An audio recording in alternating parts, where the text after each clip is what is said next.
ಈ ದಿನ ಏನು ನಮ್ಮ ಒಕ್ಕಲಿಗರ ಸಮುದಾಯ ಭವನದ ಗುದ್ದಲಿ ಪೂಜೆಯನ್ನು ನೆರವೇರಿಸಲಿಕ್ಕೆ ನಮ್ಮ ತಾಲೂಕಿನ ಜನಪ್ರಿಯ ಶಾಸಕರಾದಂಥ ಸಮೃದ್ಧಿ ಮಂಜುನಾಥ್ ಸರ್ ಅವರು ಆಗಮಿಸಿದ್ದಾರೆ. ಈಗಾಗಲೇ ಗುದ್ದಲಿ ಪೂಜೆ ನೆರವೇರಿದೆ.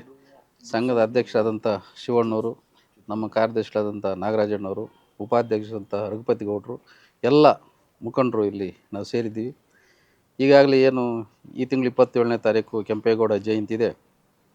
ಆ ಒಂದು ಪ್ರಯುಕ್ತ ಮುಂದಿನ ತಿಂಗಳು ಈ ಸಮುದಾಯ ಭವನದ್ದು ಸ್ವಲ್ಪ ಎಲ್ಲ ಕೆಲಸಗಳೇನಿದೆ ಅದು ನಡೀತಾ ಇದೆ. ಅಷ್ಟೊತ್ತು ರಸ್ತೆ ಆಗಬೇಕು ಅನ್ನೋ ಕಾರಣಕ್ಕೋಸ್ಕರ ಇದನ್ನು ನಮ್ಮ ಶಾಸಕರಲ್ಲಿ ಮನವಿ ಮಾಡಿದಾಗ ತಕ್ಷಣ ಬಂದಿದ್ದಾರೆ. ಇನ್ನೊಂದು ವಿಶೇಷ ಏನಂತಂದರೆ, ಎಲ್ಲೆಲ್ಲಿ ಗುದ್ದಲಿ ಪೂಜೆ ನಡೀತಾ ಇದೆ ಆ ಗ್ರಾಮಗಳವರೆಲ್ಲ ಫೋನಲ್ಲಿ ಮಾಡಿ ಶಾಸಕರಿಗೆ ಥ್ಯಾಂಕ್ಸ್ ಹೇಳ್ತಾರೆ. ಕಾರಣ ಏನಂತೆ, ಪೂಜೆ ನಡೆದು 3 ದಿವಸ 4 ದಿವಸಕ್ಕೆ ರಸ್ತೆ ಆಗಿ ಹೋಗ್ತಾ ಇದೆ. ಅದು ಒಂದು ಎಲ್ರಿಗೂ ನಮಗೆ ಮೊದಲೆಲ್ಲ ಗುದ್ದಲಿ ಪೂಜೆ ಆದರೆ ವರ್ಷಗಟ್ಟಲೆ ಇರ್ತಾ ಇದ್ದಿದ್ದು. ಈಗ ಈ ನಡುವೆ ಏನು ಗುದ್ದಲಿ ಪೂಜೆ ಆಗ್ತಾ ಇದ್ದಾರೆ, ಈ ನಡುವೆ ಏನು ಮಾಡ್ತಾ ಇದ್ದಾರೆ, ಸಂಜೆ ಗೋಧೂಳಿ ಸಮಯದಲ್ಲಿ ಎಲ್ಲನೂ ವಾರದಲ್ಲಿ ಆಗಿ ಆ ಗ್ರಾಮಸ್ಥರೆಲ್ಲ ಫೋನ್ ಮಾಡಿ ಖುಷಿಪಟ್ಟು ಒಳ್ಳೆ ಗುಣಮಟ್ಟದಲ್ಲೂ ಇದೆ, ಬೇಗನೆ ಕೆಲಸ ಆಗಿದೆ ಅಂತ ಹೇಳ್ಬಿಟ್ಟು ಶಾಸಕರಿಗೆಲ್ಲ ಧನ್ಯವಾದಗಳು ತಿಳಿಸ್ತಾ ಇದ್ದಾರೆ.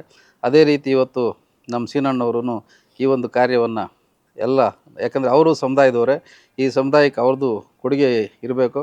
ಬೇಗನೆ ಈ ಕಾಮಗಾರಿನ ಮುಗಿಸಿ ಈ ನಮ್ಮ ಕೆಂಪೇಗೌಡ ಜಯಂತಿ ಏನು 27ನೇ ತಾರೀಕು ಬರ್ತಾಯಿದೆ ಅದರ ಒಳಗಡೆ ಇದನ್ನೆಲ್ಲ ಅಚ್ಚುಕಟ್ಟಾಗಿ ಮಾಡಿಕೊಡ್ಬೇಕಂತ ಹೇಳ್ತಾ, ಇವತ್ತು ಮಾನ್ಯ ಶಾಸಕರು ನಮ್ಮ ಈಗ ಅವ್ರಿಗೆ ನಾವು ಒಂದು ಮನವಿಯನ್ನು ಮೊನ್ನೆ ಹೇಳಿದ್ವಿ, ಬಾಯಿ ಮಾತಲ್ಲಿ ಕೇಳಿದ್ವಿ.